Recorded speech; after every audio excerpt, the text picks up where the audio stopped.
Boa noite. Boa noite. Boa noite. Agora melhor.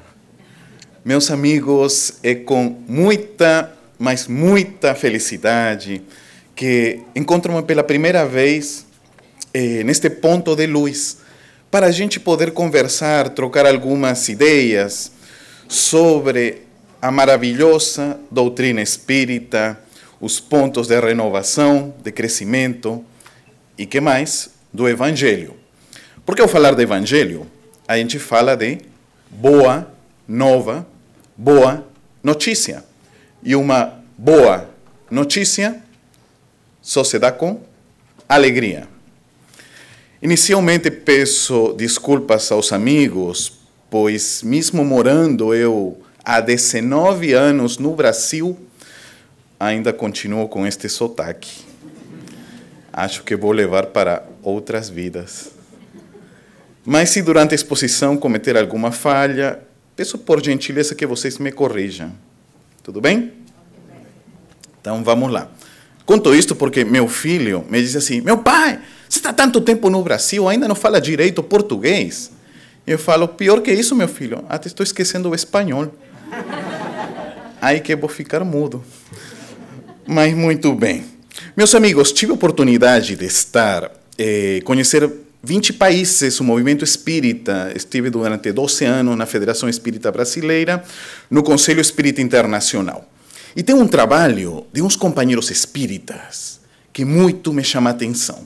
E eu queria compartilhar com vocês. É o trabalho dos espíritas da Guatemala. Vocês já ouviram falar da Guatemala? Por acaso tem alguém aqui da Guatemala? Não. Ok. Para vocês terem uma ideia, na Guatemala, a cidade da Guatemala tem 5 milhões de habitantes, a capital. Não é tão pequeno assim. Mas no interior, tem mais ou menos... na capital tem 5 milhões de habitantes, mas tem uns 4 ou 5 grupos espíritas. No interior, é que tem uns 50, 60 grupos. E veja como é que funciona lá o movimento espírita. Os espíritas da capital, cada 3 meses, eles alugam um ônibus e eles viajam levando víveres, alimentos, material para o interior. E eu queria que vocês viajassem comigo mentalmente, porque é uma experiência muito interessante, né? Então, eu estive lá, a gente foi naqueles ônibus, né? E começamos a irmos da madrugada e começamos a subir pelas montanhas, naquelas estradas da Guatemala, que não são como as estradas daqui, são as estradas um pouquinho diferentes. Vocês já viram aqueles documentários que tem aqueles precipícios e tal? E pronto, aí vai, sobe, 6 horas subindo, o que eles chamam de altiplano guatemalteco, é o nome. E aí 6 horas que sobe montanha, a gente olhava pela janela, né? Aí via o precipício aí e tal, e subíamos 6 horas. Quando descemos, já a estrada já não tinha mais como continuar, mas tinha aquele terra batida, que acho que chamam, né, no Brasil. Então nós subimos em umas vans pequenas e continuamos mais 6 horas. Sobe. Já eram 12 horas de sobe. Até que finalmente nós chegamos no final. Eu sempre quis saber como é o final de uma estrada. Mas cheguei, tinha um final. Porque, meus amigos, nós estávamos literalmente na ponta de uma montanha. Olha que legal. Quando a gente desceu, era tão alto que a gente olhava daí as outras montanhas, assim, uma aldeia distante. E olhava outra montanha assim, distante, uma aldeia e tal. Mas quando descemos, eles nos contaram que nós estávamos a 4.000 metros de altura. E para surpresa nossa, que nós descemos, na nossa frente estava um centro espírita. E eu disse assim: meu Deus, esse deve ser o centro espírita mais alto do mundo. Aqui os espíritos não descem, já está no nível. Aí, mas não foi isso que mais me chamou a atenção. Porque quando eu entrei, lá era uma espécie de um galpão, né, que chama. É um galpão onde tinha mais de 1.000 companheiros lá dentro. E eu disse: 1.000, tinha gente no chão, lá atrás, crianças, era uma coisa, 1.000. Só que o detalhe é que do lado de fora não tinha um carro. Aí eu perguntei assim, ué, como é que essas 1.000 pessoas chegaram se lá não tem um carro, só a van que nos trouxe, né? E eles me contaram assim, Luiz, para vir aqui, os companheiros vieram a pé. Falei, como que a pé? 2, 3 dias para chegar, 2, 3 dias para voltar. 6 dias para assistir palestra espírita. E o detalhe, né, porque lá começa meio-dia e vai palestra. Só para 8 da noite, uma pausa, um lanchinho e volta a palestra. Quando era 1h da manhã, eu me lembro que eu perguntei, que hora vai terminar? Porque éramos 3 companheiros que nos revezamos. E falaram, põe 2, 3 da manhã, 4 da manhã. Porque a gente não sabe quando terá oportunidade de ter outra palestra aqui. Então temos que aproveitar. Olha que interessante. Mas ainda não foi isto que mais me chamou a atenção. Porque o detalhe, eu observava algumas senhoras, inclusive de 90 anos, com os mantos. Não sei se já viram alguns documentários que a pessoa tem uns mantos. Tinha uma senhora que tinha um papelão dobrado. E eu perguntei, para que esse papelão? Não, porque quando ela for embora, quando a noite, né, aparece, né, o sol cai, eles esticam os mantos, os papelões, né, para dormir. E quando sai o sol, se levantam e continuam caminhando, tanto para ir para voltar. Isso é tão interessante, porque eu falava no meu país, que é o Peru, eu falava para meus amigos peruanos, estão vendo os espíritas da Guatemala? 3 dias para ir, 3 dias para voltar. Já vocês falam assim, hoje é dia do centro espírita, né? Olha o relógio, ai meu Deus, olha no céu, vê uma nuvem e diz, vai chover, não vou. Ainda bem que isso só acontece no Peru. Eu não sei porque sempre que contou isso, a pessoa ri. Mas tudo bem. Então, mas outra coisa interessante, eu observei a carência do local. O presidente do centro espírita que estava na frente, eu observei que ele não tinha sapatos. Ele tinha 2 sandálias. Mas eram tão velhinhas as sandálias. A sandália direita estava acabada, a sandália esquerda era o perispírito da sandália. De tão triste que estava, meu Deus. E aí o presidente pegou o livro dos espíritos deste jeito. Eu não sei se lá atrás vai dar para ver, mas ele pegou assim. Pegou uma folha, pegou outra folha e virou assim. Pegou outra folha e virou assim. Eu falei, que é isso? É um ritual? É o quê? Aí não, eles me contaram que ele fazia assim, porque esse era o único livro dos espíritos que existia na região desde o ano 1950. E se ele puxava muito, saía a folha e aí perdia um conteúdo. E mais, quando terminavam de ler, eles passavam para outro centro, que passava um mês, passava para outro, que passava para outro, até voltar. E como era o trabalho de evangelização, eles pegavam muitas crianças, mas era muita criança, umas 200 crianças na frente. Cada criancinha decorava 5 perguntas do livro dos Espíritos. Então, a gente viu, uma criança subiu na frente e falou assim, que é Deus, inteligência suprema, causa suprema, duas coisas. E aí, cada uma ia memorizando as crianças. Né? Mas ainda, não foi isto o que mais me chamou a atenção. O que mais me chamou a atenção foi o seguinte. O presidente do centro disse, meus amigos, hoje é o dia mais feliz das nossas vidas. Aí eu disse, meu Deus, o dia mais feliz das nossas vidas. Ele fala assim, o nosso irmão, o companheiro subiu no palco, aqui o nosso irmão nos trouxe um presente. Pela primeira vez nosso centro espírita vai ter uma biblioteca. Nosso irmão nos está doando 3 evangelhos segundo o Espiritismo. 3 evangelhos segundo o Espiritismo. E aí ele se levantou, abraçou o companheiro, saíram umas lágrimas, as 1000 pessoas em pé levantaram, bateram palmas, por 3 evangelhos segundo o Espiritismo. Aí eu disse, meu Deus, como no Brasil e em outros lugares somos tão ricos e não sabemos. Mas este é o evangelho difícil. Como é difícil em alguns lugares conhecer a doutrina espírita. Mas a gente vai falar desta proposta da renovação, do crescimento, com o evangelho fácil. Tornar o evangelho de forma fácil, o entendimento. Eu quero contar para vocês minha experiência de ser espírita. Eu conheci a doutrina espírita no meu país. Não tinha nenhum centro espírita. Foi direto com as obras de Allan Kardec. E eu me lembro que era muito novo na época. Aí eu olhava, e para mim Kardec assim, tipo, era um super-herói, sabe? Tipo Sherlock Holmes, que investigava e pesquisava. Assim, eu imaginava assim os Kardec e achava o máximo. Aí me lembro que eu estava lendo e chegou nas minhas mãos uma revista espanhola, que não é espírita, mas na revista espanhola falava assim: entrevista a um médium espírita brasileiro. Falei, que legal, tem espíritas no Brasil. Olha que coisa, eu não sabia, né? Tem espíritas, olha, no Brasil. E falava assim, entrevista ao médium Divaldo Franco. Falei, nossa, tem um médium com o nome de Divaldo Franco. Já tem nome de médium, já tem, olha, que legal. E aí, eu li a entrevista.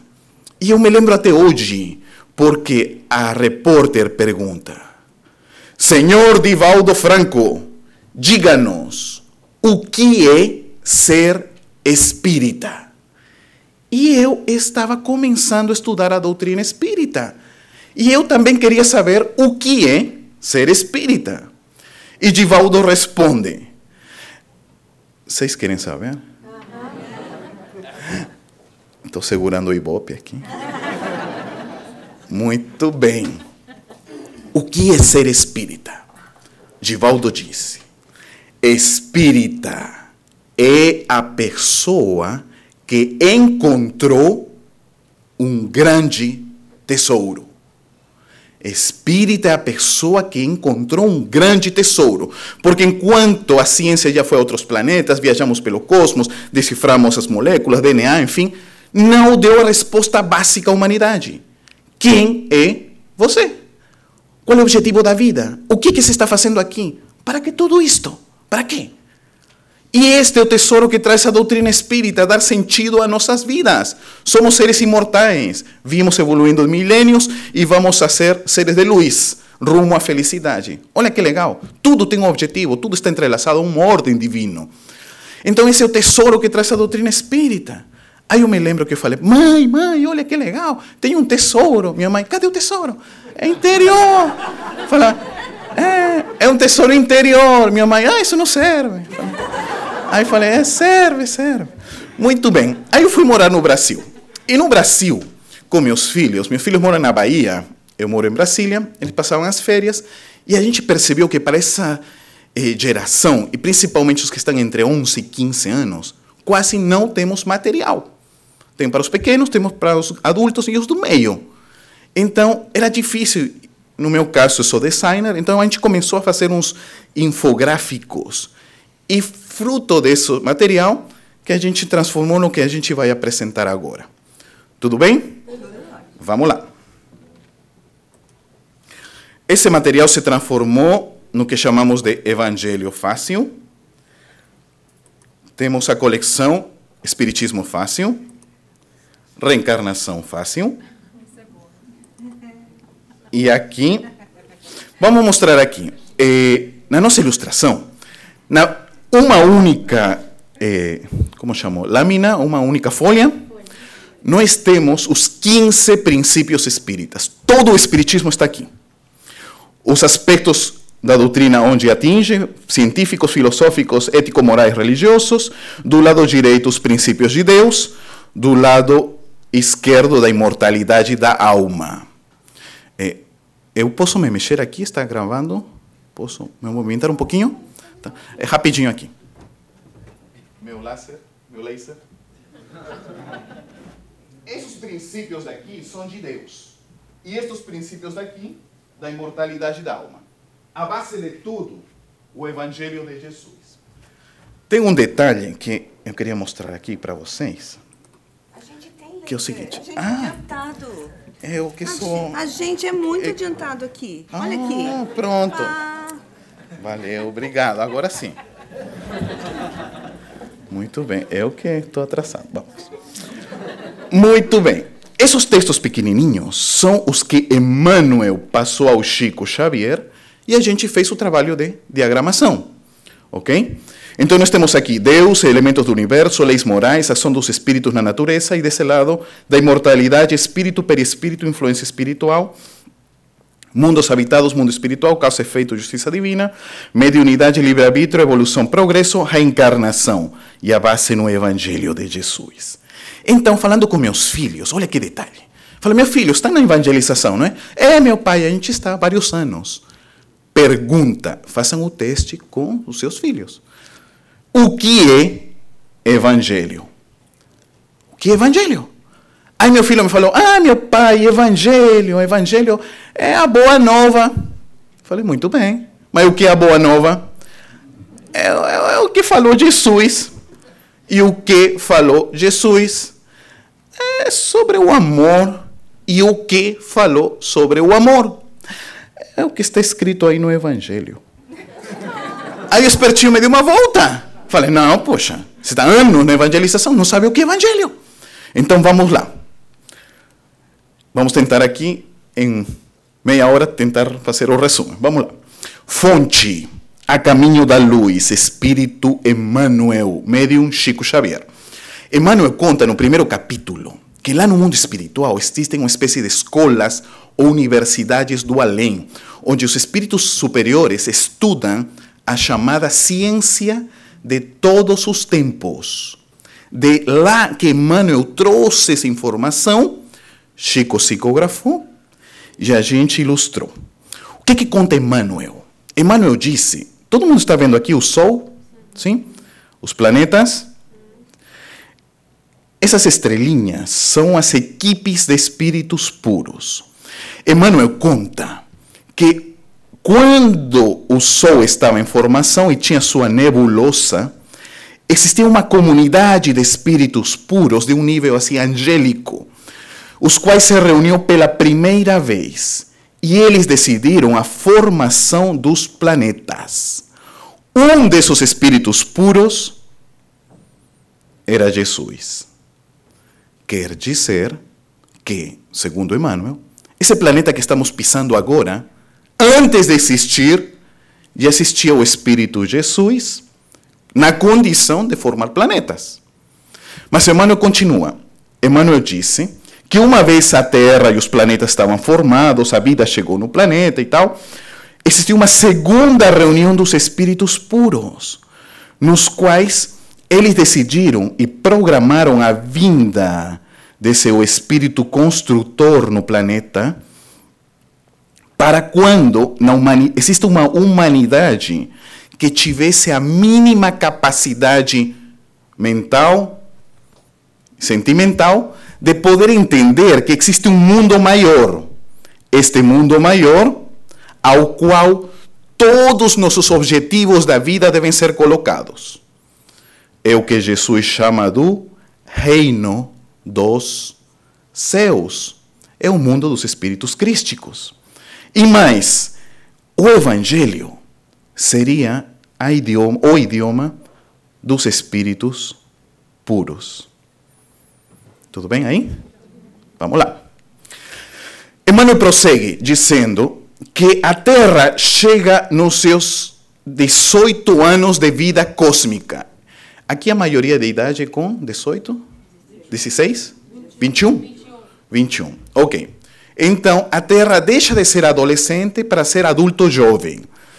Este é o ano zero, 6 séculos antes de Cristo, 6 séculos depois, os espíritos superiores. Este período de 1200 anos é o período de implantação do Evangelho no planeta. Porque logo depois, um período similar de 1200 anos, vai ser o que Emmanuel chama das trevas ou da besta do Apocalipse. Eu fiz uma palestra e uma senhora falou assim, já terminou, tá, gente? Aí a senhora falou, então pronto. 1870 terminou o período, porque agora estamos em um período de transição. Estamos em um período de transição. Muito bem. O que é interessante? Antes da vinda de Jesus, a equipe da luz envia missionários 6 séculos antes para fazer a limpeza psíquica do planeta. Vamos lá. Emmanuel conta. Dá para ver aqui, Europa? Sim? Ásia? Tudo bem? Tá bom? Vamos lá. Para o Ocidente, Emmanuel disse que Jesus envia o espírito mais luminoso que já pisou o planeta depois dele. Sócrates. Junto com ele vem Platão, Aristóteles e todos da Grécia Antiga. Alexandre Magno leva para o mundo conhecido. Do lado de Oriente, Emmanuel cita 3 tão luminosos como Sócrates: Lao Tse, Confúcio e Buda.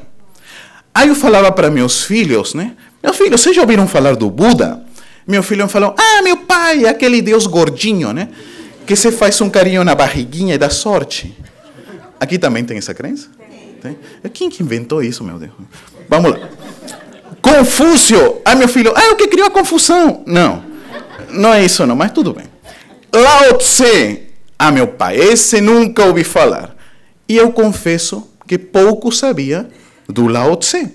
Aí fui pesquisar.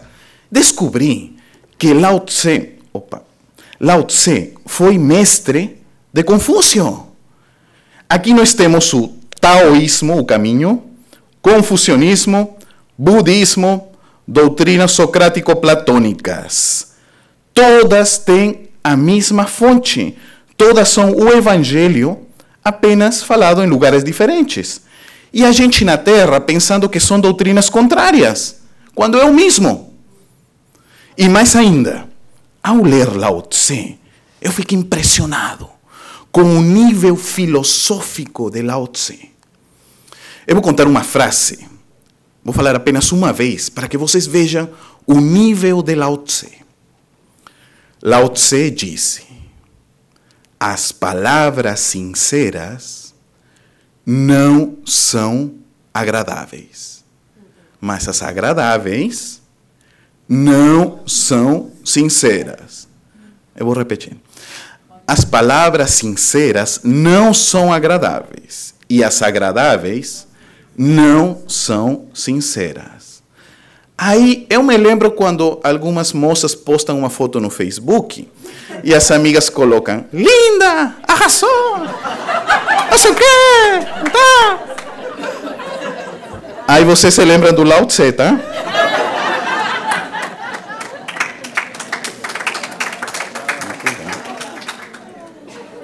Muito bem, meus amigos. Há 2000 anos, finalmente, o espírito construtor, o momento mais fantástico da nossa história, o espírito que criou o planeta vai estar aqui conosco. Foi há pouquinho. Emmanuel cita muitas coisas da vida de Jesus, a gente só vai destacar 2. A manjedoura e o momento mágico, quando Jesus nos traz seu código. A manjedoura. Diz Emmanuel que com a manjedoura Jesus já nos ensina a mãe das virtudes. E eu pergunto, vocês sabem qual é a mãe das virtudes? A humildade. As virtudes, a mãe de todas. E logo Emmanuel cita o momento, o código, quando Jesus nos traz o código para tornar-nos anjos. Neste dia, quando se sobe na montanha e fala a toda a multidão e nos passa as bem-aventuranças, mas como objetivo é ser fácil, a gente colocou aqui em virtudes. Olhem o detalhe. Como começa? Não foi por acaso. É a mãe de todas. Sem esta, as outras pouco valor têm. E vejam só. Humildade, perdão, bondade, justiça, caridade, pureza, paz, resignação, fé e alegria. Ao final, o evangelho é alegria. Mas a alegria é aquela interior, né? E nós temos o triângulo de amor a Deus, próximo e si mesmo. Agora, onde que está a nossa ilustração? Meus amigos, eu apresento para vocês o mapa do amor. Quando eu fiz uma palestra em Santos, uma moça falou assim: Aí eu disse: é o mapa do amor segundo o Evangelho, segundo o Espiritismo. Aí a moça, Então já estou advertindo. Muito bem. Esse é o objetivo da palestra. Doutrinas, filosofias, religiões, todas têm um único destino, uma única meta: a nossa iluminação. É para isso que estão, para nos iluminar. O Evangelho é como se fosse o combustível que permite que o amor se expanda. E os espíritos superiores nos falam dos dois inimigos que temos: o egoísmo e o orgulho. E os dois braços do amor: a caridade e a humildade. Quando a gente consegue tudo, é o que Joana de Ângeles chama da plenitude. Muito bem. Vamos lá. Aqui temos o braço direito do amor, caridade. No movimento espírita, nós temos uma frase: fora da caridade, todo mundo já sabe que caridade é boa, like, e egoísmo, ruim, dislike, ok. Até aí tudo bem. Mas por que a gente não é feliz? O que está acontecendo? Aqui está a questão. Vamos lá. Na irmã gêmea da humildade, a mãe das virtudes. Perdão, a irmã gêmea da caridade. E nós temos aqui o pai dos defeitos, o irmão do egoísmo. O que acontece? A proposta do Cristo, caridade e humildade. Proposta das trevas, orgulho e egoísmo. Nesses 2000 anos, as trevas são tão danadas, por isso que são trevas, que elas colocaram o orgulho aqui dentro, como virtude. E a humildade, que é a virtude, colocaram aqui fora, como defeito. Vejam só, como que no Brasil está muito claro isto. Quando a gente fala de humildade, fala como uma coisa ruim, com a letra I. As pessoas falam assim: Ih, aquela pessoa é humilde. Ainda alguns esticam: humilde. Outro mais: humilde. Terrível, com I, é ruim. Mas, quando a gente fala do orgulho, fala com a letra A, como uma coisa boa. A minha cidade, a meu time, a meu país, a minha região, a minha profissão, a meu esposo, a meu filho, a meu pai, a minha mulher. O que está querendo dizer? Eu acima de você. E qual é o detalhe? Eu estava fazendo uma palestra e uma menina de uns 9 para 10 anos me levantou a mão e me falou assim: tio, pergunta. E eu lhes confesso que quando vejo uma menina de 9 para 10 anos, me faz querer fazer uma pergunta, eu me tremo todo, porque essa geração é tão danada. Aí a menina me pergunta, aliás, vou fazer uma pausa. É que eu tenho uma aluninha que cada vez me fazia uma pergunta, não tem nada a ver aqui com o tema, mas ele me falou assim: tio, pergunta. Aí qual é a pergunta? Escutem essa. Em nosso lar, sim, no mundo espiritual, em nosso lar existe McDonald's. Da onde se tira essa pergunta, menina? Nem desencarnou já quer comer? Muito bem. Então, aí a menina me pergunta assim: tio, pergunta. Qual é a pergunta, menina? Eu falei: pergunta, o que é humildade? Eu falei: gente, estou fazendo palestra falando sobre caridade e humildade. Eu não sei o que é humildade. Aí eu fui pesquisar. Humildade vem da palavra humus, que é aquele adubo que se coloca nas plantas e deixa todas iguais. Logo, a pessoa humilde é a que enxerga todos os seres seus iguais. Falei todos os seres, desde as plantinhas, o meio ambiente, as larvinhas, o outro e o espírito crístico. Todos somos da mesma fonte. Todos somos iguais. Onde está o problema? Aqui, no danado do orgulho. Porque orgulho, ele entra na gente, entra em 4 fases. A primeira, ele entra e te faz acreditar que só tem uma vida. Deus já te fez acima de outros. Então você está cego e você começa a olhar, olha, já estou superior a outro. Viu? Me fez de tal raça, sexo, lugar, país, já estou acima do outro. Olha o animal, estou acima dele. Olha acima da planta, olha acima da... Te faz acreditar que já você foi feito acima do outro.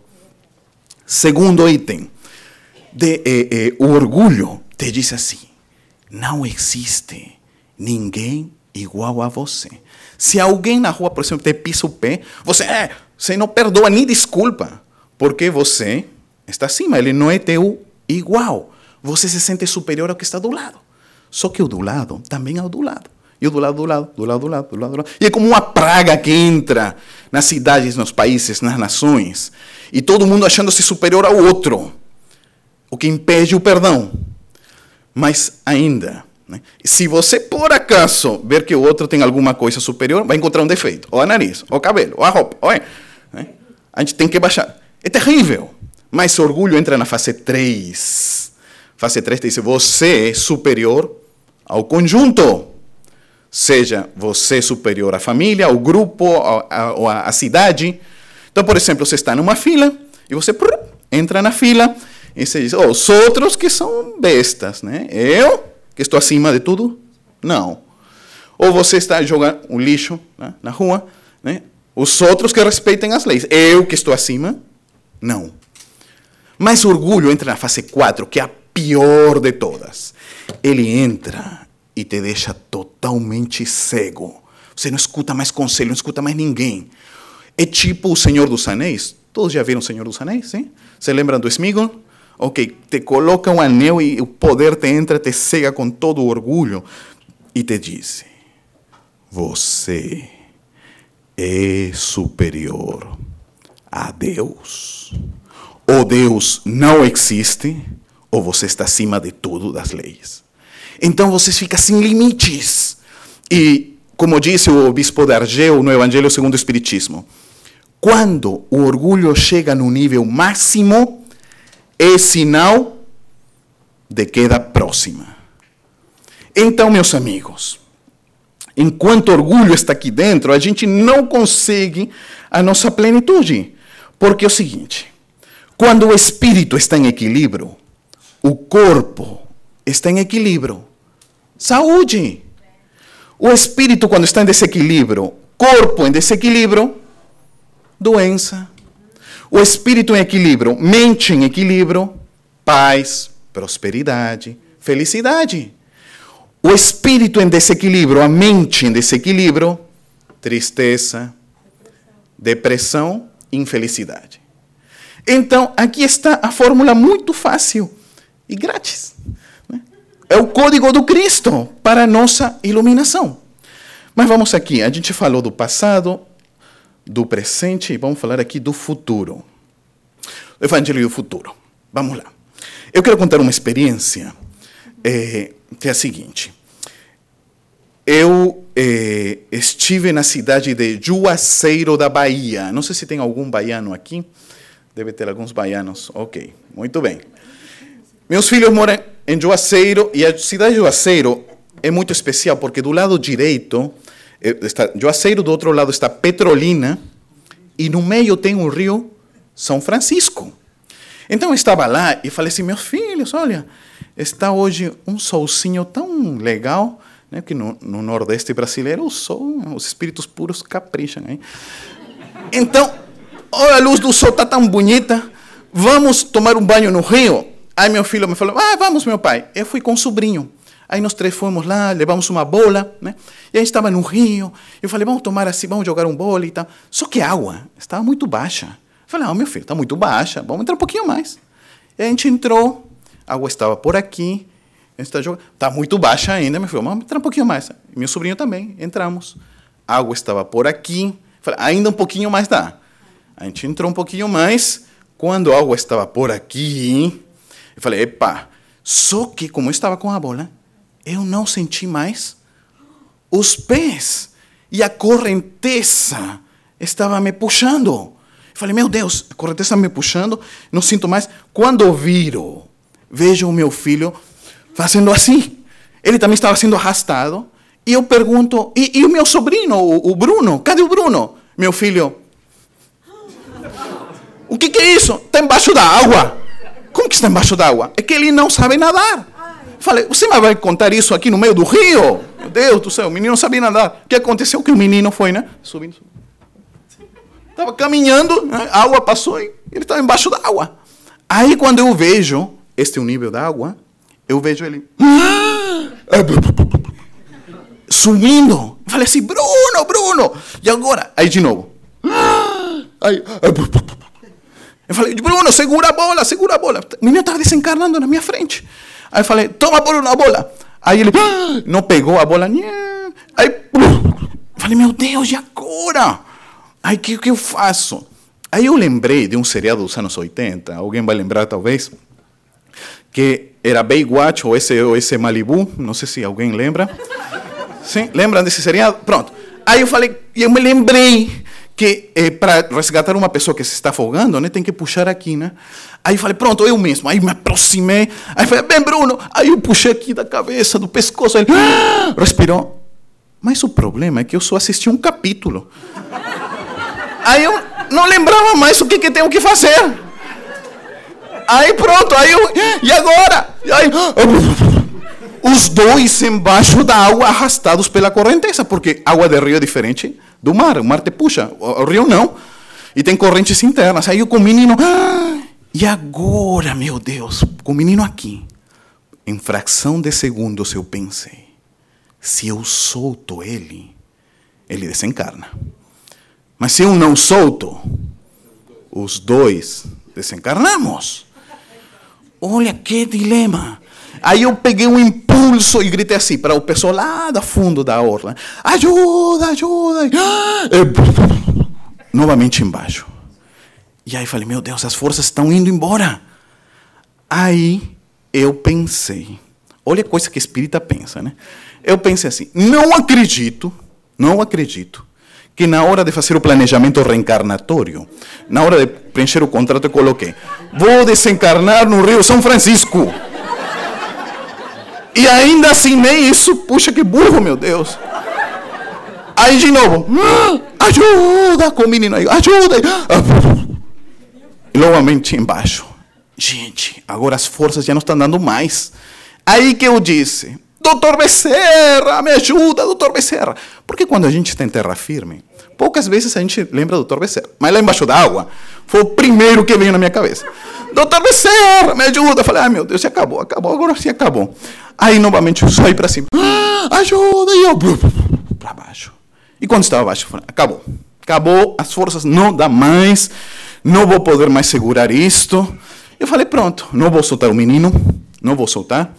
Então, aí eu me lembrei, outra coisa que espírita lembra, dos documentários de experiência de quase morte. Não tem um túnel. Eu falei, pronto, pelo menos eu vou ver o túnel.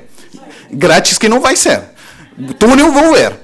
Aí o menino falou, pronto, já comecei a tragar água. Eu falei, pronto, já vou ver o túnel. Quero ver o túnel. Cadê o túnel? Não estão vendo o túnel. Túnel, não existe túnel. E aí, última puxada para cima. Não que aparece um salva-vidas e me puxa. E eu falei assim, meu Deus, doutor Becerra, é rápido. Aí eu disse, que coisa. Aí eu falei assim, eu também. Aí vem outro salva-vidas, me puxou aqui. E me levou até a terra firme. E eu me deitei e falei, por um pouquinho que eu não estava do outro lado. E meus amigos, quando a gente passa por uma experiência perto da morte, a gente repensa a vida. Porque eu vejo aqui alguns companheiros tendo umas risadas e tal, mas você não pode saber amanhã. Amanhã vocês podem estar no umbral, no mundo espiritual. Né? Você está dormindo, né? Aí na manhã seguinte acorda e fala assim, bom dia, Clarencio. Clarencio do nosso lar, tá? Aí você não sabe. Então, como a gente está nesse... Todo mundo vai desencarnar, todos nós.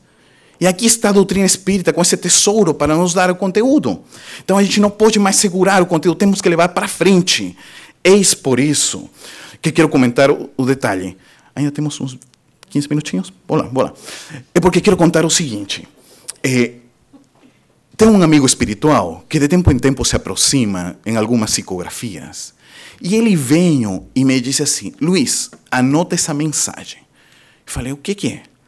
Ano 2049, você vai voltar a ler essa mensagem. Aí eu falei: exatamente, espera aí. Eu já li o livro dos médiuns, eu sei que espírito sério raramente dá datas. Não é? Eu já li isso. Mas pelas dúvidas, eu perguntei ao nosso amigo Divaldo Franco, e eu falei: Divaldo, quando um espírito te fala de uma coisa que vai acontecer no futuro, como você sabe se é verdade ou é mentira? E Divaldo me respondeu. Eu sei que vocês querem saber. Como sabe se um espírito te fala uma coisa que vai acontecer no futuro, como você sabe se é verdade ou se é mentira? E Divaldo me disse: é muito fácil. Como? Esperando que aconteça no futuro. Aí eu falei: puxa, então tá. Então, 2049. Vamos lá, 2049. Eu falei: o que vai acontecer em 2049? Qual é a revelação? Escuta essa. 2049. Nós vamos chegar na metade do século. Aí eu falei: ué, metade do século? Isso todo mundo sabe. Isso não é novidade. Mas o que você não sabe é que aí começarão a reencarnar os espíritas da segunda metade do século. E eles enxergarão os espíritas da primeira metade com horror. Eu falei: ué, se a gente é tão legal, o que vão achar de ruim da gente, ué? Se a gente é tão legal, né? Há muita coisa. Do mesmo jeito que você olharia os espíritas do século XIX. Como assim os espíritos do século XIX de Kardec? Porque nessa época, imaginem, Kardec perguntou sobre o duelo. Sim? No livro dos espíritos. Hoje, quem de nós perguntaria a um espírito superior sobre o duelo? Está muito mais que entendido que uma coisa errada. Mas na época não. Nós tínhamos escravidão, né? Nós tínhamos uma série de canibalismo e outras coisas. Aí eu perguntei: muito bem, mas e hoje? O que temos errado? Os espiritinhas do amanhã, eles vão olhar e vão falar assim: mas meu pai, meu avô, meu bisavô, você era espírita? E a gente vai falar: éramos espíritas. Mas o quê? Eu falei: o que vão questionar esses espiritinhas do amanhã? Eles vão dizer assim, por exemplo, em várias áreas. Uma das coisas que vão questionar: zoológicos. Falei: ué, zoológico? Se tem um leãozinho tão fofinho, tão bonitinho aí, cuti-cuti. Aí, não, porque para esse leãozinho chegar, os pais foram assassinados, o sobrevivente de todos os irmãos que chegou lá, e você está pagando para curtir um crime que ele não cometeu. Falei: meu Deus. Que mais? Circos com animais. Mesmo princípio. Que mais? Gaiolas e aquários. Bichos é para a liberdade. Falei: meu Deus. Que mais? Esportes radicais. Esporte radical, morreu suicida. Que mais? Lutas. Aí eu falei: não, luta não, sábado à noite, porque ainda a gente assiste. Lutas também vão questionar. Isso vai acabar, meu Deus. Porque eu tenho uma amiga em Brasília que é espírita, e seu marido é lutador oficial de MMA e é espírita. Eu falo que ele dá de graça o que de graça recebe. Mas muito bem. Vocês gostaram, né? Mas, então, aí eu falei: tudo isso vão questionar tudo. Os espiritinhas do amanhã vão questionar tudo. E a gente curtia isso. E mais, em economia, saúde, alimentação, esporte, lazer, arte, filosofia, religião, tudo. Porque os espíritas do amanhã vão vir com o evangelho e os princípios do evangelho no coração. E eles vão enxergar em todos os seres da natureza os seus irmãos. E não se alimentarão deles. Porque os espíritas do amanhã vão vir com uma palavra que quase não conhecemos na Terra. A gente sabe de nome, mas a gente não sabe na prática. Perguntei: o qual? Misericórdia. Que é a caridade no extremo, até o mais simples. Falei: caramba, porque esse dia, quando os espíritas do amanhã e a humanidade em geral tivesse o evangelho no coração, é que teremos dado a segunda vinda do Cristo, Jesus por dentro, o Evangelho vivo. E aí, com a humanidade renovada, nosso planeta dá um passo na sua evolução. Vira um mundo mais luminoso, um mundo regenerado. Olha que coisa interessante. Então, pensando justamente nesses espiritinhas do amanhã, essa geração que virá, e talvez nós de volta, e se 2049 estiver encarnado, faço questão que me convidem novamente aqui. Vamos ver quem vai estar encarnado nesse momento. Muito bem. Mas, se 2049 fosse assim, os primeiros vislumbres, já que Chico Xavier falava que 200 anos depois de 1900, seria 2057, 200 anos depois do Livro dos Espíritos, teríamos o vislumbre do mundo de regeneração. Né? Então, está faltando 40 anos. Daqui a 40 anos, vislumbre do mundo de regeneração. Pensando nisto, a gente começou a elaborar uma série de material voltado para essa geração que está chegando. Os pais, os avós dos que virão, ou de nós mesmos. Junto com nosso companheiro Alan Mitchell, que está aqui conosco, elaboramos juntos este material. Meu Pequeno Evangelho, que é o Evangelho segundo o Espiritismo com a turminha mais querida do Brasil. Um amigo me falou assim, Luiz, tu é louco. Por quê? Se Maurício imagina que estás fazendo você isso. Falei, pensou que era pirata, tá? Mas eu falei, não, é real, é real. Mas Maurício é espírita? Não, não é espírita. Mas é uma alma tão iluminada que aposta em projetos do bem. E vou contar aqui uns bastidores. Foi aqui colocado. Pensei que era transcomunicação, mas da minha barriga. Bom, aqui. Nós temos a árvore do Evangelho. No livro Brasil, Coração do Mundo, Pátria do Evangelho, a árvore vem da Palestina para o Brasil. 2, a luz dos espíritos puros. 3, foi criado o primeiro personagem espírita, o primo André. André foi coincidência, tá? É o primo do Cascão.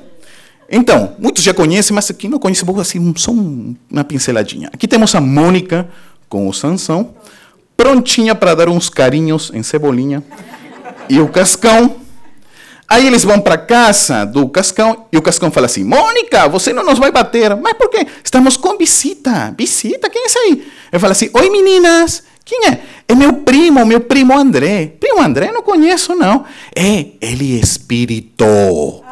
Aí as meninas, uai, um espírito. Não, menina, calma. Eu sou espírita. Com A. Espírita? O que é isso? É a pessoa que encontrou um grande tesouro. Divaldo? Que tesouro é esse? Está aqui no Evangelho. E aí, como fazer a turma da Mônica e o Evangelho? A turminha vai contar suas férias, seus dias divertidos, e cada dia divertido é um capítulo do Evangelho segundo o Espiritismo. Olha que legal. Então, por exemplo, tem o Reino dos Céus, que eles vão para a praia, né? Tem a pureza, vão para a piscina. A gente não conseguiu dar banho no Cascão. O amor, olha aqui, incrível. A Mônica abraçando Cebolinha. O perdão. Vocês estão vendo as bem-aventuranças? Estão indo? O capítulo que vem é o capítulo do livro. Uma coisa incrível. A caridade. Magali doando alimentos. Só o Evangelho para fazer isso. A Magali doar alimento. Crianças de bem, nós temos o homem de bem, crianças de bem, a fé move montanha. A Mônica que é forte. E termina com a frase, o Evangelho Boa Nova nasceu no coração de Jesus para iluminar os nossos corações. Juntamente conseguimos com a Warner Bros., a maior empresa de entretenimento do mundo, uma parceria para fazer um livro com Scooby-Doo indo na casa das irmãs Fox em Hydesville. Justamente, Scooby e Salsicha vão passar a noite no quarto das irmãs Fox. Que coincidência, né? Vão acontecer todos os fenômenos novamente, que foi aqui nos Estados Unidos. O start do Espiritismo foi aqui. Então, conseguimos, com a aprovação dos amigos da Warner, para reviver as histórias. E ainda mais, o Scooby e Salsicha encontram o livro dos Espíritos. Lá na história. Não conto mais, se não dá spoiler. Mas temos todos os personagens, todas as falas, muito legal. E agora, junto com Turma da Mônica, saiu o livro Chico Xavier e seus ensinamentos. O nosso Chico Xavier, que eu vejo com meus filhos, que estão com 15, para essas gerações, Chico ficou distante. Né? Você fala, Chico é um mito. A gente que já viveu com ele, mas e os mais novinhos? Então, viajamos para Uberaba, gravamos muitos depoimentos, historinhas até inéditas, né, que quase ninguém conhece. E aí foram recontadas com a turminha, né, o primo André, falando dos ensinamentos do Chico Xavier. Então, meus amigos, nessa jornada, nessa empreitada, pensando já no futuro, e todos nós também de volta, né, porque, afinal de contas, vamos voltar por aí. Então, pensando em tudo isso, o nosso tempo já nos está dando no final, mas a gente queria deixar uma frasezinha para todos vocês. Ao ler o Evangelho e as frases, nesse processo que a gente está aprendendo, tem uma fala de Jesus que eu acho linda, linda demais. Diz assim: brilhe a vossa luz. Quer dizer que somos seres luminosos. Está faltando brilhar. Joana de Ângelis nos conta, em uma das suas páginas, que nós espíritas deveríamos ser como perfumes vivos. Onde você estiver, na rua, no shopping, na fila, na escola, onde você estiver, ser você, que ilumina ambientes, aromatiza lugares, perfuma. Então, agora, mais tarde, que voltem para suas casas, seus lares, revejam seu esposo, filhos, sogra, quem for. Lembrem-se de Jesus e de Joana. Brilhe a vossa luz. Deixem brilhar a sua luz. Muito obrigado.